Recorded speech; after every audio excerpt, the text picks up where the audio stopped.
허락하신 말씀을 보시도록 하겠습니다. 요한복음 2장이 되겠습니다.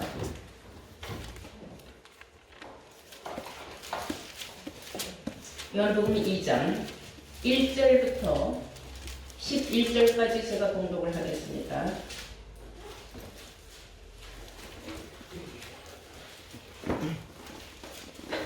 요한복음 2장 1절에서 11절까지 봉독을 하겠습니다. 사흘이 되던 날에 갈릴리 가나에 혼인이 있어 예수의 어머니도 거기 계시고 예수와 그 제자들도 혼인의 청함을 받았더니 포도주가 모자라는지라 예수의 어머니가 예수에게 이르되 저희에게 포도주가 없다 하니 예수께서 가라사대 여자여 나와 무슨 상관이 있나이까 내 때가 아직 이르지 못하였나이다. 그 어머니가 하인들에게 이르되 너희에게 무슨 말씀을 하시든지 그대로 하라 하니라. 거기 유대인의 결례를 따라 두세 통 드는 돌 항아리 6이 놓여 있는지라. 예수께서 저희에게 이르시되 항아리에 물을 채우라 하신즉 아구까지 채우니 이제는 떠서 연회장에게 갖다 주라 하시매 갖다가 주었더니 연회장은 물로 된 포도주를 맛보고 어디서 났는지 알지 못하되 물을 떠온 하인들은 알더라. 연회장이 신랑을 불러 말하되 사람마다 먼저 좋은 포도주를 내고 취한 후에는 낮은 것을 내거들 그네는 지금까지 좋은 포도주를 주었도다 하니라.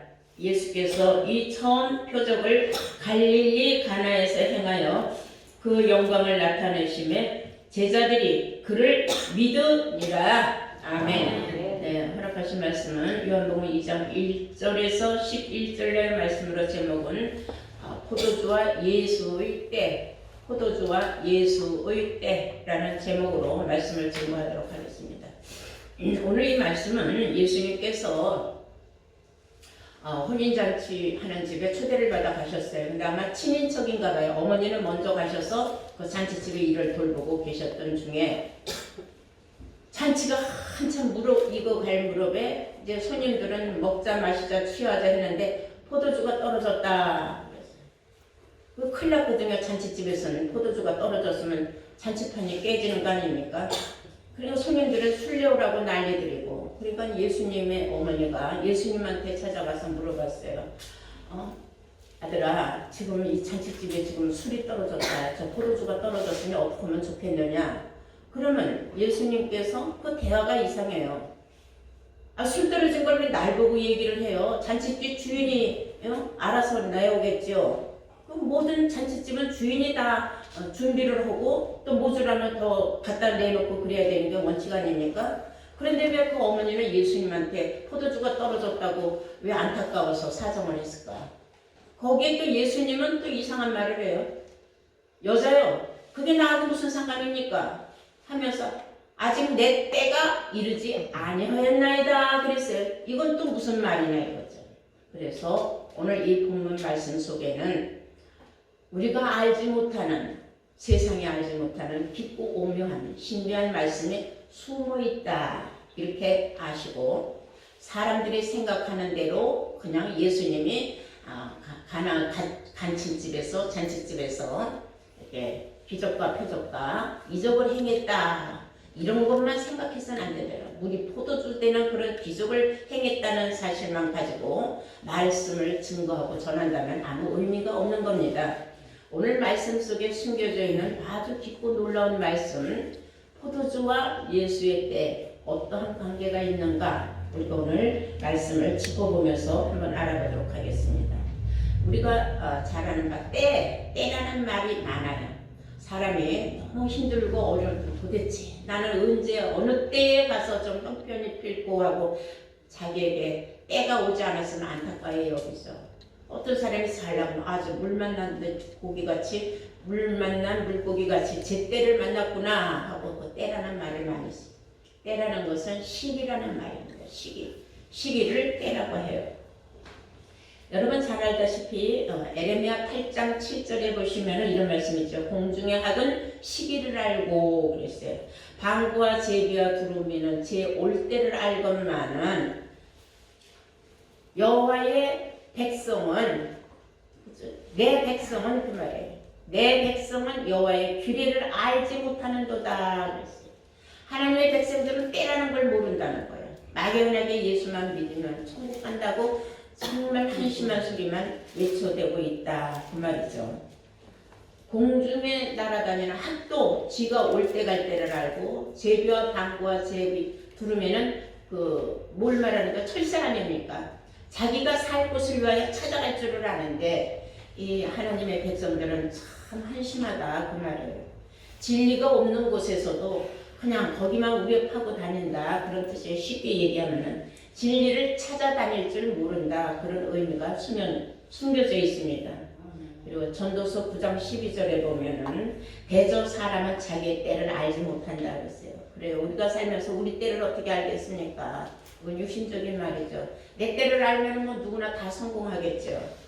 때를 모르기 때문에 막 투자를 해가지고 홀라당 망하기도 하고 망치기도 하고 그러지 않습니까? 또한 민수기 28장 2절에 보시면 그런 말씀이 있어요.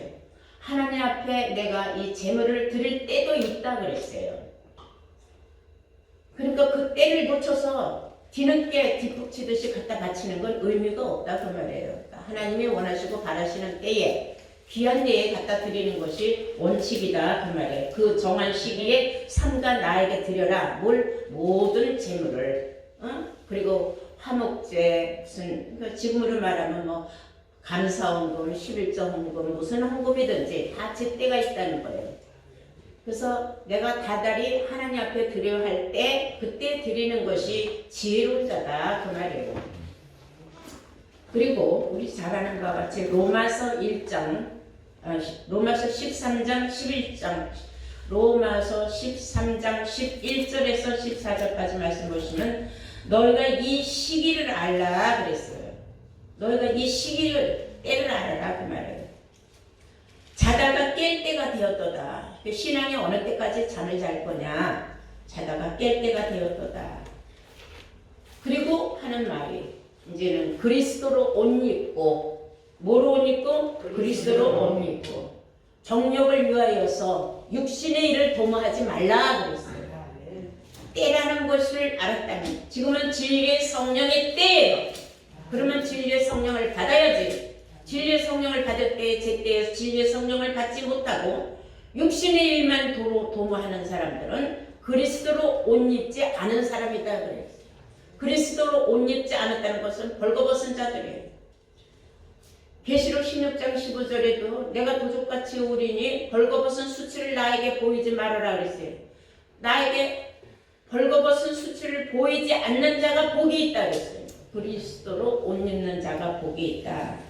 그런데 육신의 일을 도모하느라고 그리스도로 옷 입지 못한 사람은 복 반대가 뭐예요? 화 받는다는 겁니다. 이제 여러분 이해가 되셨죠?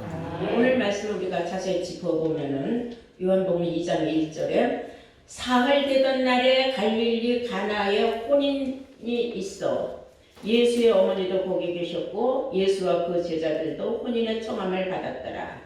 포도주가 모자란지라 예수의 어머니가 예수에게 이르시되 저희에게 포도주가 없다 하니 예수께서 가라사대 여자여 나와 무슨 상관이 있나이까 내 때가 아직 이르지 못하였나이다.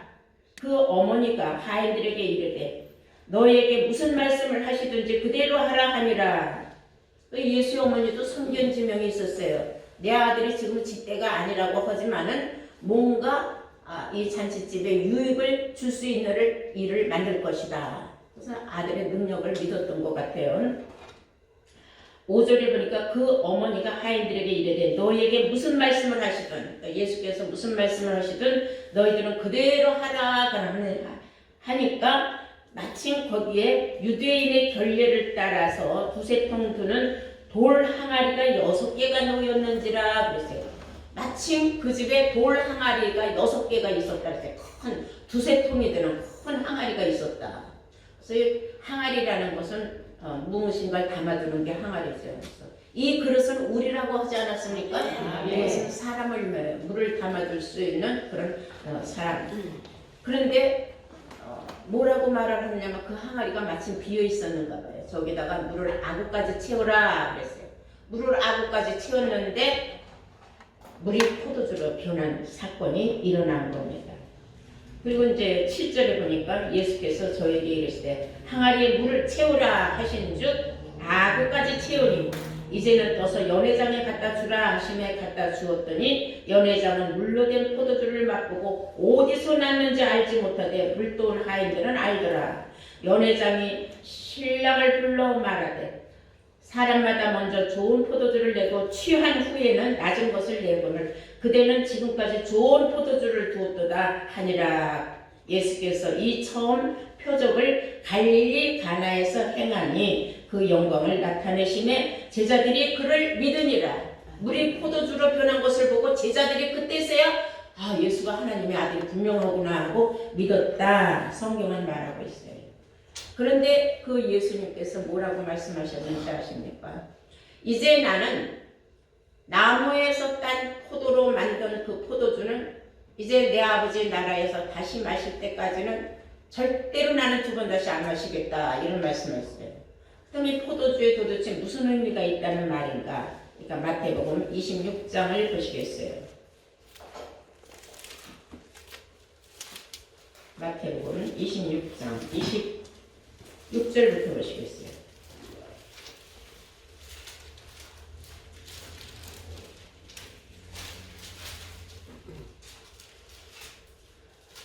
저희가 먹을 때에 예수께서 떡을 가지사 축복하시고 떼어 제자들을 주시며 가라사대 받아 먹으라 이것이 내 몸이니라 하시고 또 잔을 가지사 살해하시고 저희에게 주시며 가라사대 너희가 다 이것을 마셔라.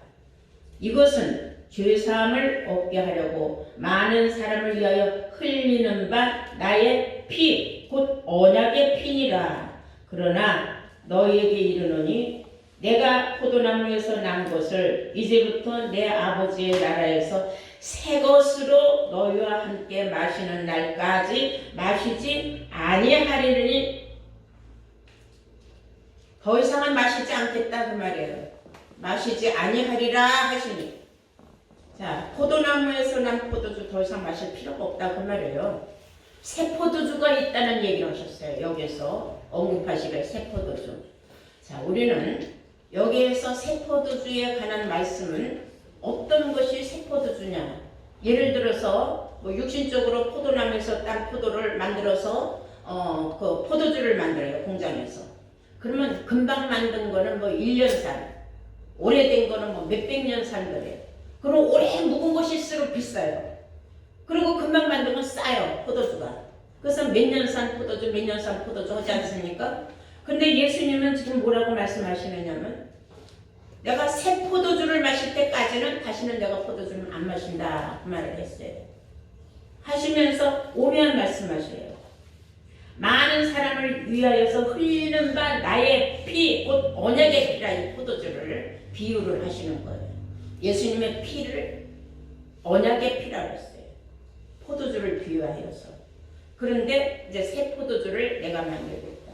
이것은 알파 오메가로 예수님께서 가나안 그 혼인잔치 집에서 만들어준 그 포도주는 예를 들면은 그것은 처음 만든 포도주라면은 예수님이 이제 다시 우리를 위하여 만들어주는 언약의 피, 그 포도주는 우리를 위하여 만들어주는 새로운 포도주라는 겁니다. 그래서 그 포도주에는 의미가 깊다라는 걸 알아야 돼요. 우리는 많이 들어본 말씀 있죠. 마태복음 9장 17절에 뭐라 그랬어요? 새 포도주는 새 부대에 담고 그랬어요. 어디다가 담으라 그랬어요? 새 포도주는 새 부대에 담고. 그렇지 않으면은 부대가 터진다 그랬어요. 새 포도주는 새 부대에 담아야지. 새 부대가 아닌 그냥 묵은 부대, 쓰던 부대, 흔 부대 그런 부대에다가 새 포도주 담아봐야 부대가 견디지 못하고 터진다. 아니 포도주는 똑같은 포도주인데 어떻게 해서 새 포도주는 새 부대에 담아야 되고 그리고 새 포도주를 큰 부대에다 담으면 그 부대가 터진다. 이게 상식적으로 말이 안 돼요. 우리가 마시는 그런 음료수는 아니라는 거죠. 여기서 부대라는 것은 사람을 의미하는 겁니다. 여러분, 새 사람이 새 포도주, 새 말씀을 받아야지. 예. 그냥 육신적인 사람이 이 영의 사람이 되지 못하고 새 말씀을 아무리 받아봐야 견디지 못한다는 거예요. 사람도 배려버리는 거예요. 이해를 못하니까 낮아빠지는 거죠. 그래서 새 포도주는 새 부대에 담으라는 그 의미를 알고 그 말을 써야 되는데 오늘날 많이들 써요. 이 말을. 새 부대는 새 포도주는 새 부대에 담아야 된다. 말을 많이 하면서 그들은 뭘 행하고 있어요? 성만찬이다 해가지고 한 달에 한 번씩 또는 일주일에 한 번씩 교회들마다 포도주 한 잔과 떡 한 덩어리를 줘요. 그걸 먹고 마시면 죄가 사해진다.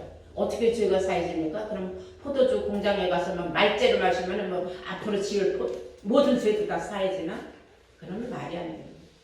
우리가 먹고 마시는 그런 떡과 그런 포도주를 말합니다. 요한복음 6장에도 우리가 말하는 바가 많이 있습니다. 누구든지 내 살과 내 피를 마시면은 영생을 얻는다고 했어요. 그 예수님이 떡을 예수님의 살로 비유했고 예수님의 피를 또한 포도주를 비유했단 말입니다.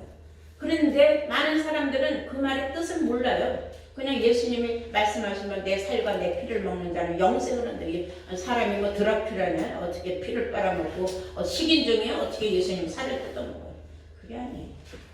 예수님 입에서 나간 모든 말씀이 곧 우리에게 영생의 약재료가 되는 떡이요 포도주가 된다는 뜻인 줄로 믿습니다. 이런 말씀을 깨닫는다는 것은 지혜가 있는 사람만 하는 거지 아무나 하는 건 아니에요. 요한복음 우리 한번 볼까요?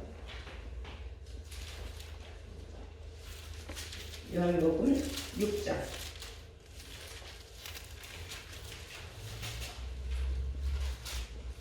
52절부터 보시겠어요. 이러므로 유대인들이 서로 다투가로되 이 사람이 어찌 능히 제사를 우리에게 주어 먹게 하겠느냐. 예수께서 이르시되 내가 진실로 진실로 너희에게 이르노니 인자의 살을 먹지 아니하고 인자의 피를 마시지 아니하면 너희 속에 생명이 없느니라. 내 살을 먹고 내 피를 마시는 자는 영생을 가졌고 마지막 날에 내가 그를 다시 살리리니 내 살은 참된 양식이요 내 피는 참된 음료로다. 내 살을 먹고 내 피를 마시는 자는 내 안에 거하고 나도 그 안에 거하나니 살아계신 아버지께서 나를 보내심에 내가 아버지로 인하여 사는 것 같이 나를 먹는 그 사람도 나로 인하여 살리라. 아멘. 네. 자, 그래서 오늘 말씀을 통하여 포도주의 뜻은 그런 뜻이 아니구나. 우리가 먹고 마시는 그런 육신적인 포도주의 뜻이 아니구나 하는 걸 여러분들이 오늘 알았어요. 때라는 거 예수님께서 지금은 내 때가 아니다 그랬어요. 항상 그 유대인들, 바리새인들, 서기관들, 율법사들은 어떻게든지 올무를 나서 예수를 잡아서 십자가에 못 박을 국리들만 계속하고 예수님한테 쫓아다니면서 늘 예수님을 시비거리를 만들고 시험을 했습니다. 그런데 예수님의 때가 잡혀갈 때가 아니기 때문에 예수님을 보면서도 속으로는 잡아야지 하면서도 손을 대는 자가 없었다 그렇게 말하고 있어요. 요한복음 7장 30절을 보시면은 예수를 잡고자 하나 손대는 자가 없으니 이는 그의 때가 아직 이르지 아니함이라. 그의 때가 아직 이르지 아니함이라 그랬어요. 아무리 예수를 잡고 싶은 마음이 굴뚝 같아도 예수님의 때가 잡혀갈 때가 아니니까 누구 하나 손을 대지 못했다 그 말이에요. 또한 요한복음 8장 20절에도 예수님께서 말씀을 성전에서 가르치실 때 바로 연복의 앞에서 수많은 사람들 앞에서 말씀을 가르치셨어요. 그러나 잡는 이가 없으면 그의 때가 아직 이르지 아니하였습니다. 예수님에게도 잡혀갈 때가 있고 그리고 잡혀가지 않을 때가 있었다는 것. 십자가에 달릴 때도 있었고 부활할 때도 있고 또 승천할 때도 있었다는 사실을 우리는 알아야 될 줄로 믿습니다. 그래서 결론적으로 우리가 이 술에 취했다, 포도주에 취했다 하는 것은 말씀에 취했다 하는 그런 뜻이에요. 에레미야 23장 9절을 한번 보실까요?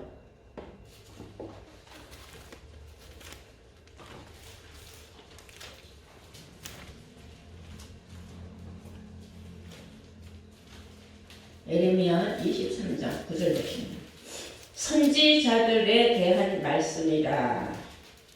내 중심이 상하며 내 모든 뼈가 떨리며 내가 취한 사람 같으며, 술 취한 사람 같으며 그 말이야. 내가 취한 사람 같으며 포도주에 잡힌 사람 같으니 이는 여호와와 그 거룩한 말씀을 인함이라. 아멘.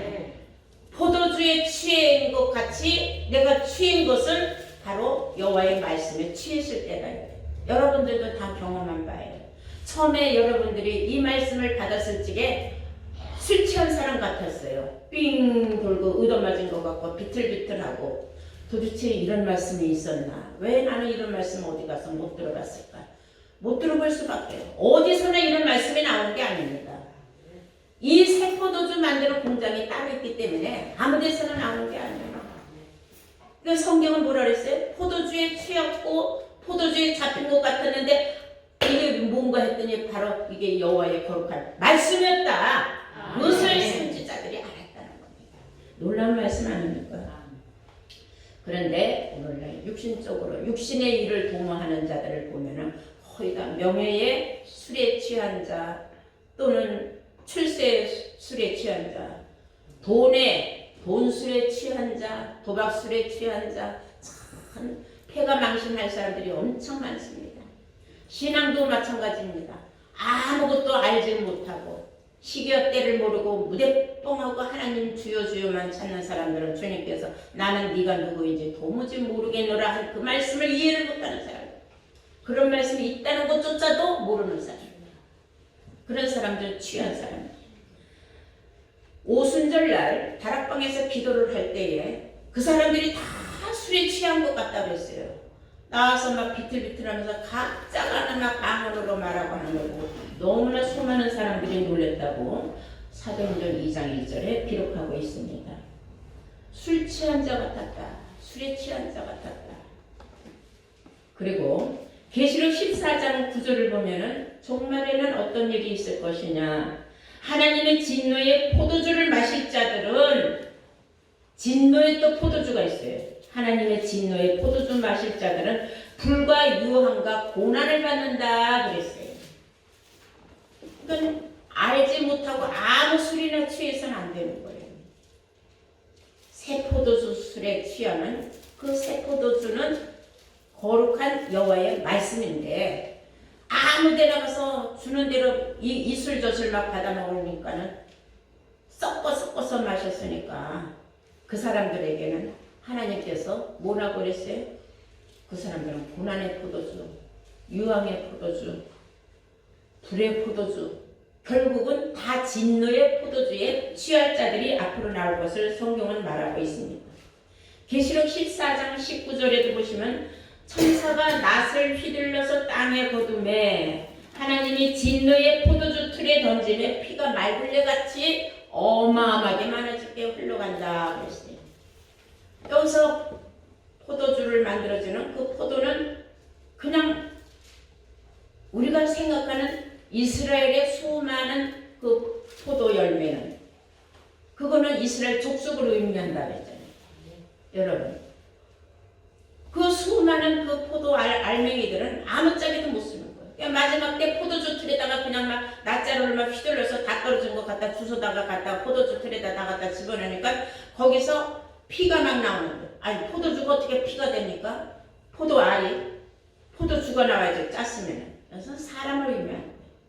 마지막 때는 이렇게 수많은 사람들이 죽어서 피를 흘리는데 그 피가 말굴레까지 말 굴려놓은 것을 이렇게 곱비에다가 이렇게 뒤에 맨 거 있잖아요. 그만큼 높이까지 차오른다는 거예요.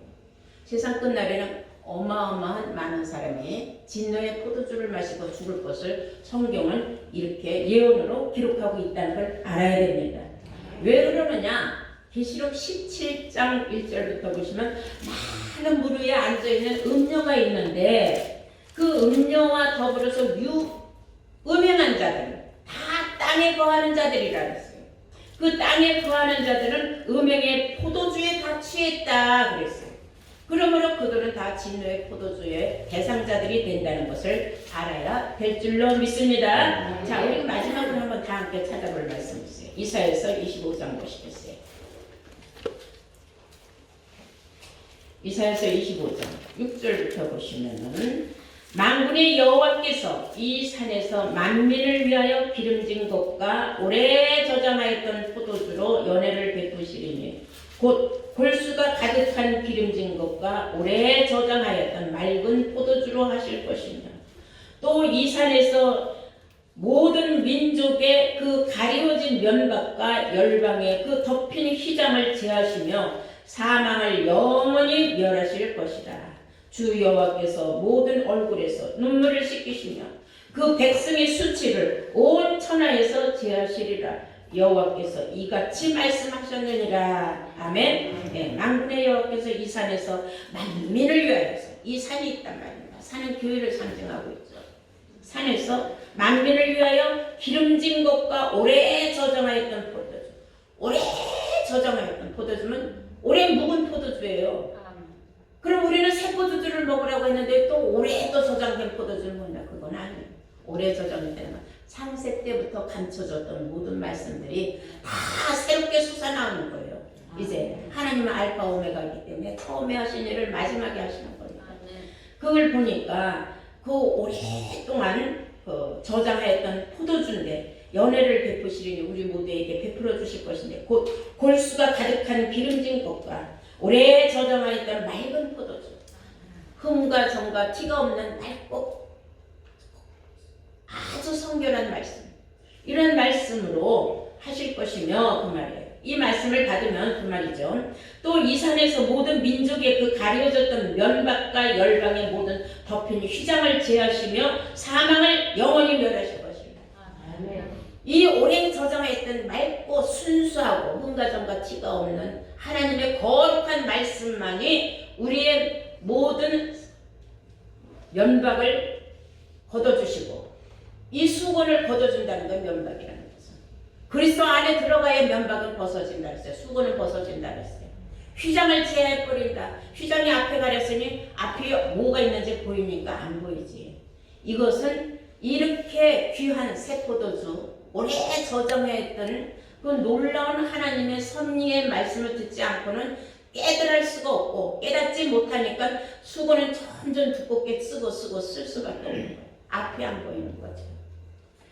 그러나 그동안 우리를 덮어 씌웠던 모든 면박과 휘장을 제하고 나면은 그 사람은 사망을 영원히 멸할 것이라고 했어요. 사망이 그 사람을 해코지를 못한다. 그래서 사망은 이김에 삼킨 바가 된다라는 말씀이 이루어지는 줄로 믿습니다. 이런 놀라운 말씀이 이 속에 감춰져 있는데 사람들은 본문에 기록된 말씀은 생각하지 아니하고 오직 그냥 문자 그대로 읽어서 그 포도주가 그 포도주인 줄 알고 성만 찬양을 한다든지 하면 굉장히 어리석은 거죠. 여러분 오늘 말씀을 듣고 포도주와 예수의 때에 관해서 제대로 깨우침을 받으셨습니까? 네. 그러면 여러분들은 모든 수치를 다 벗어난 자들로 여러분들은 새 포도주에 취하여서 거룩한 말씀에 취하여서 그때를 여러분들이 기다린다는 것은 우리가 영생을 얻는 그날을 기다린다는 뜻인 줄로 믿습니다. 그때까지 이 귀한 새 포도주에 항상 취하는 거룩한 말씀에 취하는 복된 자들로 거듭나시기를 주의 이름으로 축원합니다.